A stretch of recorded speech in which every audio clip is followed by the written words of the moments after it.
Hello, Menagerie, and welcome back to The Last Store. I'm your host, Mazentius, and last time, those crows were just terrifying. Anyways, let's get started with episode 2, Memories. Previously on The Last Store, Jeremiah Devitt receives a mysterious letter from his childhood friend Anthony Beechworth. He travels to his friend's manor in Sussex, where he learns of Anthony's descent into madness and the death of his wife, Anna Beechworth. Devitt faces the perils of the house and finally finds the dead body of his friend who committed suicide. Anthony's final letter warns Devitt of an unknown danger and asks him to remember his past by going back to the boarding school they both attended years back. Sounds about right. Father in heaven, hallowed be your name. Well, thy kingdom come, thy will be done, in earth as it is in heaven.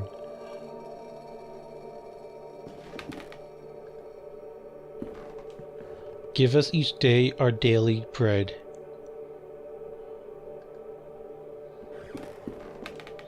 Forgive us our sins, for we ourselves forgive our debtors. And lead us not into temptation, but deliver us from evil. Amen. Great! Another great start to this twisted game. And again, the intro, the crows. I love the crows! They're awesome, but scary.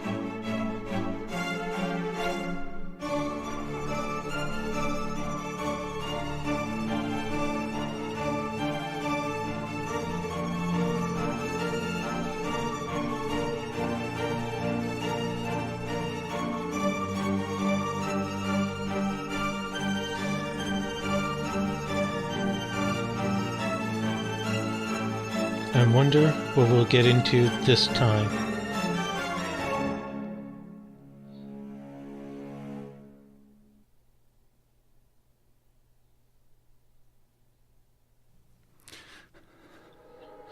Now tell me, where are you? What do you see?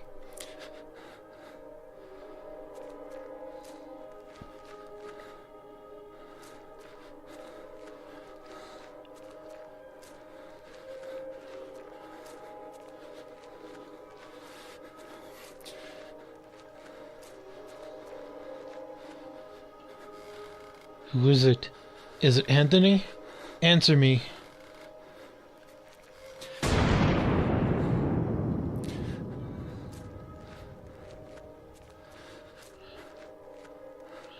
I think I'm having a nightmare. What is she doing? Get close to her? Get close to Anna?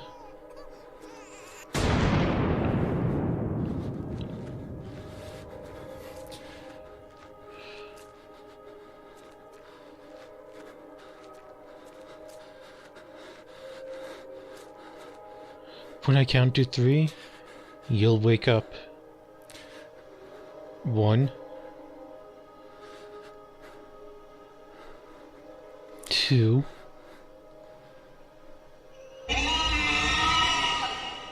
3. Now, wake up! Wake up! You can rest now, Mr. Devitt. That will be enough for today. Are these sessions really necessary? I am confident that this is the best course of treatment for your symptoms. Now, did you ever see him again? I saw it. What did you see? Can you describe it? It looked like an eye. It was like an eye, perfectly rounded and dark, deep and empty, accompanied by the most horrifying, pain-filled screams I've ever heard. Inside, a complete darkness where an evil dwells, deep below. a forgotten fear for human reasoning, but undoubtedly still rests deep down inside our being. In my case, that fear is already awoken. I can understand why you are disturbed, Mr. Devitt. With your permission, I would like to consult on your case with a colleague of mine, a man I've known for many years who is more versed in modern psychological practices.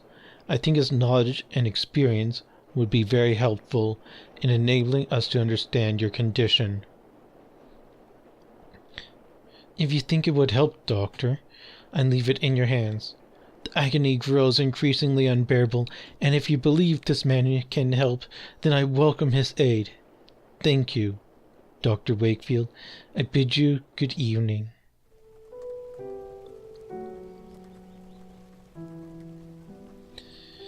Anthony, my friend, what really happened to you? How could you have let your wife Anna die so awfully? These doubts consume my soul. I hardly remember the time we spent together as schoolmates. I confess that beyond your enduring friendship, I can recall little of those years. Were your words a result of an increasing loss of sanity? In your letter, you wrote that someone awaits me, a warning to ward me from a genuine danger, or merely the ravings of a brilliant mind addled by insanity. Something stirs uneasily within my heart. I will not rest easily again until I go back to that boarding school and find out what secrets may lie within. Farewell, Mr. and Miss Beechworth. Rest now in peace.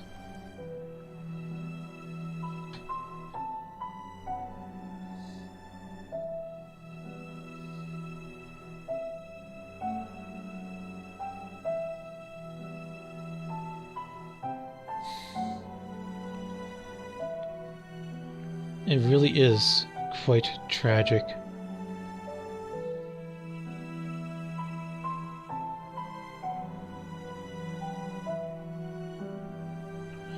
Episode 2: Memories.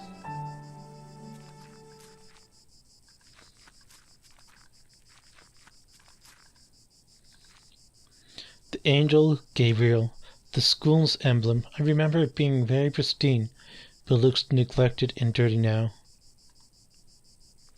A stone eagle lies on the floor. It appears to have broken off the fountain.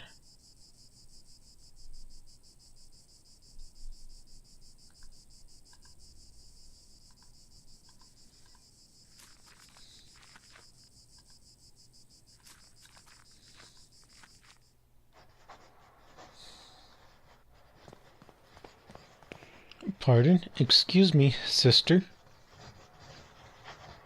Good evening, sister. Good evening. I'm Mother Elizabeth. What brings you here, Mr. Devitt? I'm a former student of this boarding school. As you can see, Mr. Devitt, this stopped being an academic institution a long time ago and is now exclusively dedicated to prayer and the well-being of the patients under our care.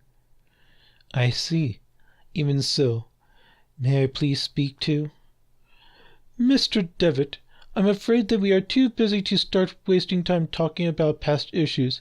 In addition, there's little to say. We sisters arrived after the boarding school had closed down. Everybody but Monsignor, of course. Monsignor? Exactly. But you didn't answer my question. Why have you come to this place, Mr. Devitt?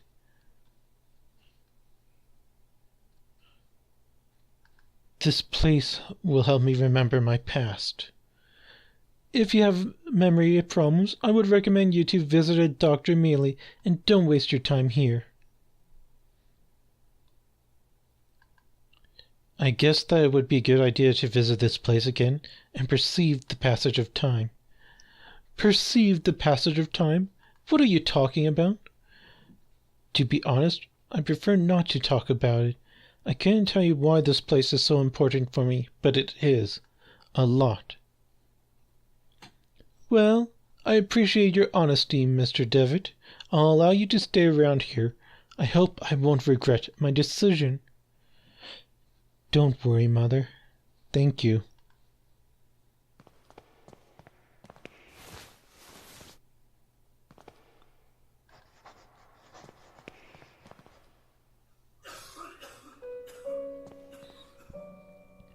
Among the baggages, I can see a packet of letters bound by twine.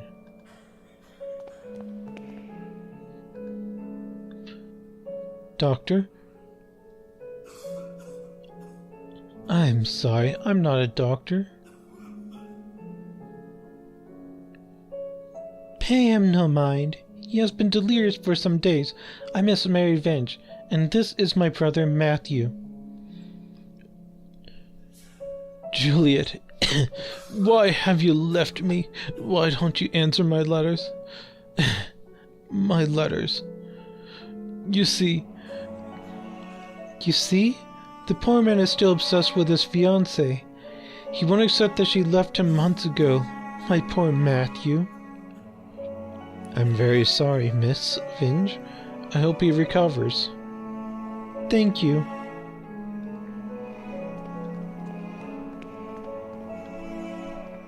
A magazine entitled Weird Tales.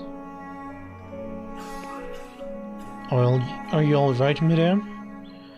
There was a rhythmic sound, like a breathing. What do you mean?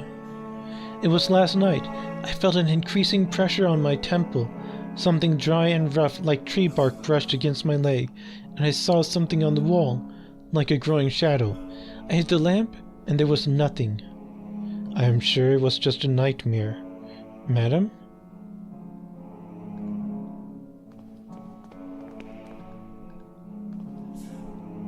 He is quite a pale young boy. He is asleep.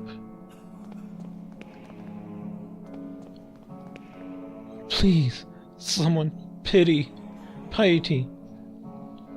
I am sorry. You cannot be here. Is there some way I can help? Don't worry about it, sir. The Lord looks after each and every one of our patients. He will provide you with all the help you need. If you wish, you can pray there, next to the statue of Our Lady. Don't you think she is beautiful? The Virgin listens to those in need. The glooming statue of the Virgin Mary makes this place even more mournful, if that is possible.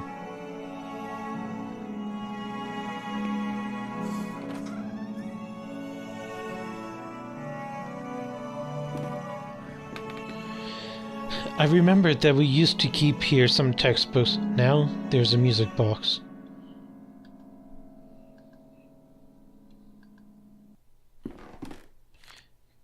Dear brother, I received your letter and I'll try to write you more frequently. Hope you are studying a lot and you feel comfortable there. We miss you a lot.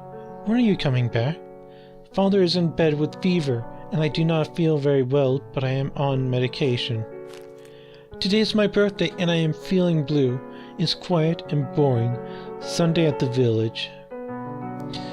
Mom is going to cook a lemon cake, like those Grandma used to make. I wish we could eat it together. Right back soon. I am looking forward to knowing how you are doing, what you are learning, how's Scotland, and so on. A big hug. I think about you a lot. Your dear sister.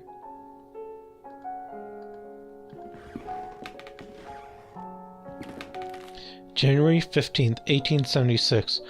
Father Ernest seemed unusually troubled today. Several times he paused abruptly in the middle of a lecture for no reason, even during his favorite class, theology. January 18th, 1876. Today Father Ernest was very irritable. Collins made a comment and was expelled from class for it, and even Devitt was admonished just for reading a philosophy book. I hope Father Ernest doesn't turn his ire toward me. My father will be disappointed if I fail to get good marks. January 21st, 1876. It was very disconcerting to see Father Ernest entering class so pale and sweaty. In the middle of his lecture, he stumbled, dazed, and had to sit. January 22nd, 1876. Father Eugene taught our theology class today, even though he doesn't know the subject matter as well as Father Ernest. When we asked him what happened to Father Ernest. Father Eugene told us that he had taken ill. What worries me is that now Father Eugene is also looking starting to look unwell. February 20th, 1876. It has been a month since we last saw Father Ernest. We are told that he is still sick, but if he is so ill, then why hasn't a physician come to treat him? My studies are flagging, but I have taken it upon myself to read on my own. I hope this helps, as I must succeed in spite of the problems happening around us. February 23rd, 1876. It was announced this morning that the school is to close. None of us know why, and we cannot get a straight answer from the faculty. They each dodged the question, and I'm starting to think they may not know the answer themselves. Their anxiety is palpable, though they try to hide it behind a calm face. But what about Father Ernest? I hear he alone is to remain after we vacate the premises. A picture in the diary is the photograph of my graduating class. I see myself, Father Ernest, and Anthony. I do not remember the name of the others. One face has been completely scratched out. The books on the shelves are old and musty. Theology is the dominant subject. There's an odd sentence written on the board. In death there is hope. In death there is life. One must seek its true nature to understand the nothing. It looks like it's been there for years, as the chalk has faded in some places. I'd imagine so.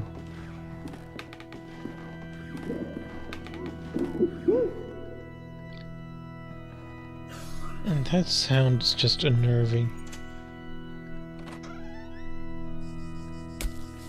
A locked wooded coffin, badly finished.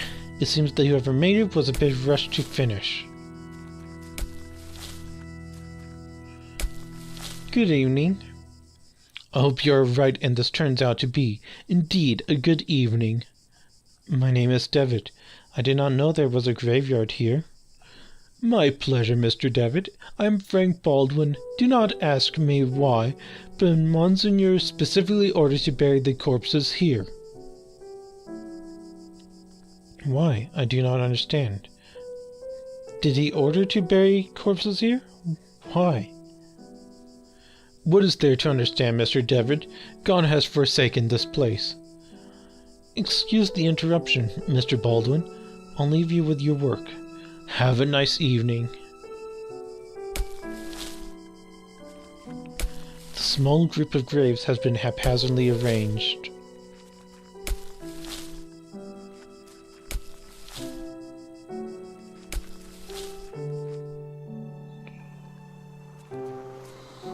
A piece of old fishing net. Yoink. Many years adrift have perfectly smoothed this flotsam into a small log. The Lost Pilgrim, a sea stack older students at the school used to climb. Somewhere up there are my initials.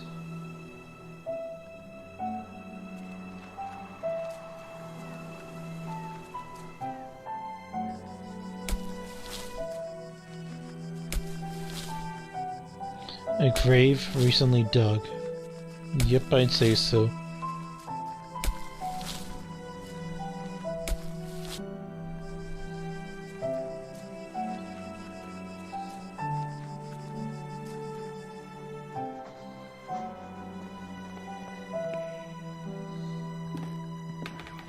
A dusty old tapestry of the Virgin Mary with baby Jesus in her arms.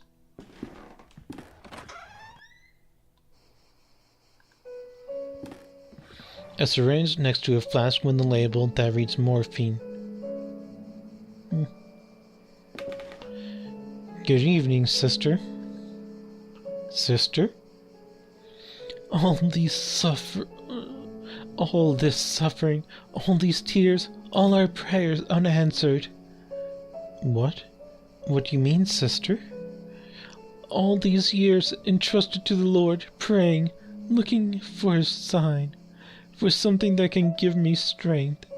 Every day I hear them cry, pray, scream, and die, and what for? Where are you, Lord? Why don't you answer me? The Lord works in mysterious ways, sister. Certainly, yes, but I don't ask for much. Just something to go on, a path to follow. I can't go on, not like this. Excuse me, sir. On the upper shelf of the antique cupboard, a well-worn Bible and rosemary beads gather in dust. One of the humble beds where the nuns sleep.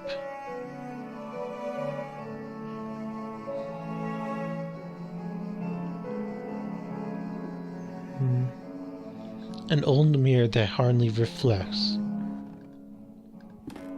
A worn-out and faded tapestry of Jesus Christ. Another tapestry, though I remember from my school days the student dormitory was here.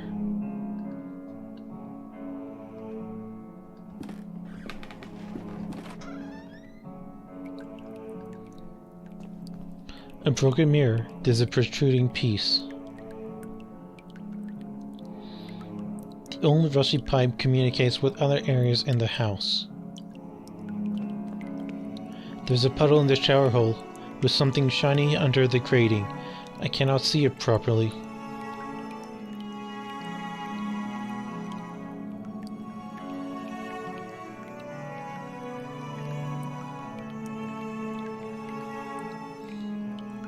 The tap of the shower.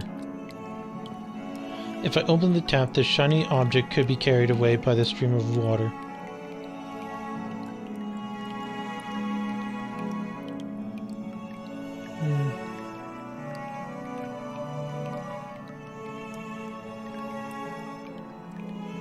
The shower's old, rusty, and poorly maintained.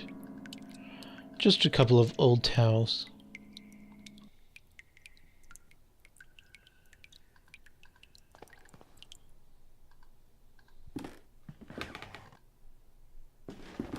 The wooden stick is not sharp enough to cut the tapestry, but the mirror might be.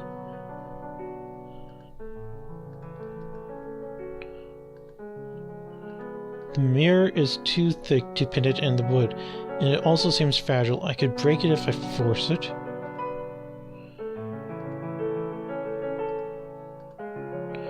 This stone ornament is not sharp enough to help me cut this. Could damage the wooden stick.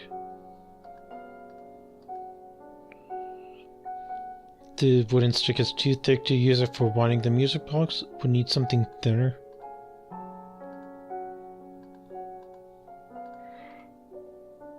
I don't think that breaking the music box serves any purpose. So I need something else.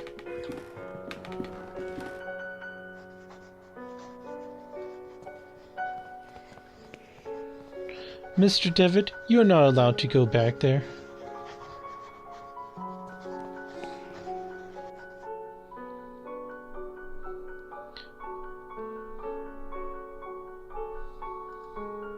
Could I talk to Monsignor? I'm afraid that's impossible. Monsignor has left strict instructions that he not be disturbed, not by any of the sisters. Did you say that Monsignor already lived here when this venue still was a boarding school? Indeed, he still was a priest and professor before he became Monsignor and started to lead this place.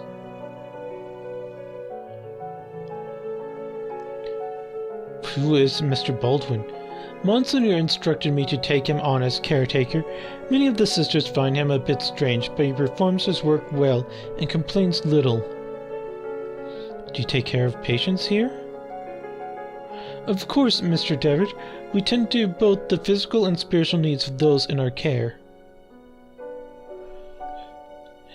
Mother Elizabeth, Mr. Baldwin told me that lately a lot of patients are dying. What is happening? Sadly, the Lord is taking many of these unfortunate souls. Thank you, Mother. I leave you with your duties.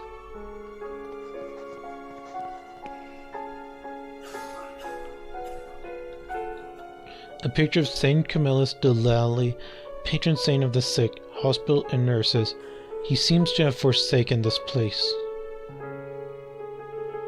Some bandages and other medical equipment, nothing of interest. I ask you not to touch my belongings, please. You're not aware who you are talking to. I'm sorry? Time goes very slowly in this place, as if it stopped. Please, let us rest.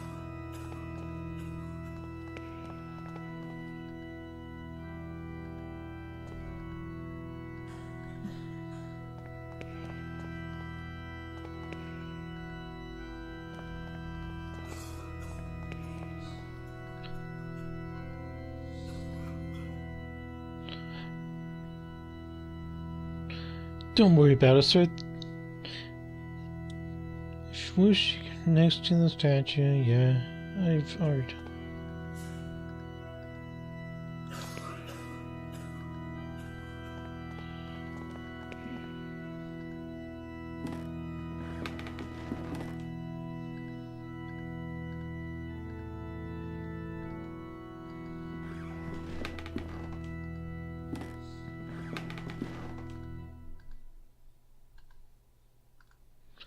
I'm confused. I'm missing something, but what?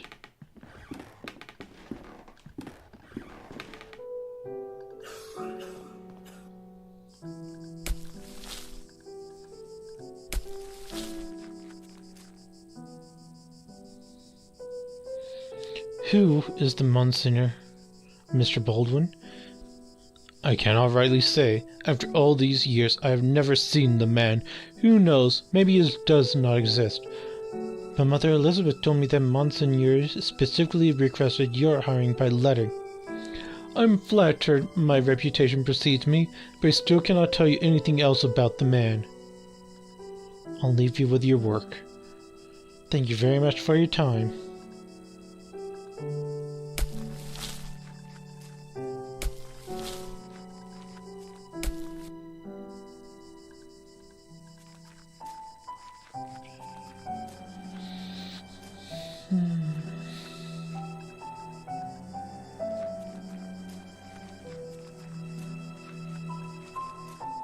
An old, quite damaged mailbox. There's a postcard inside the mailbox. Dear Matthew, it has been several months and still I have heard no news from you. My brothers insist that you have abandoned me, but I am sure you remain true. I know that you would never do that to me, for I know your heart and the honesty of your eyes. I got this address from a hospital in London and pray that it reaches you safely. If that is the case, I want you to know that I will be always waiting for you. Forever yours, Juliet Halliwell. Holloway?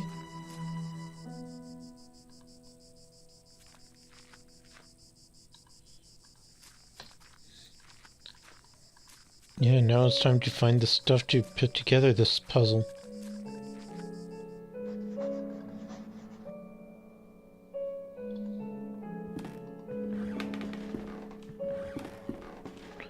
Wait.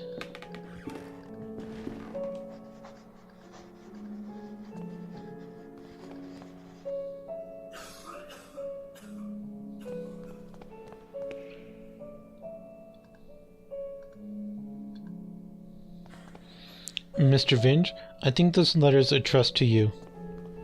Oh, thank you. Leave it with me if you'd be so kind. As you can see, my brother is too weak to read it.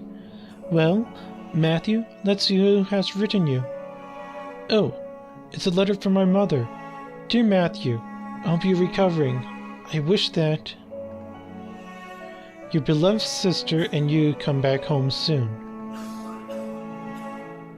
Do you remember the good times when we all lived together? Miss Finn just making up the letter's contents. You know how alone Mother feels.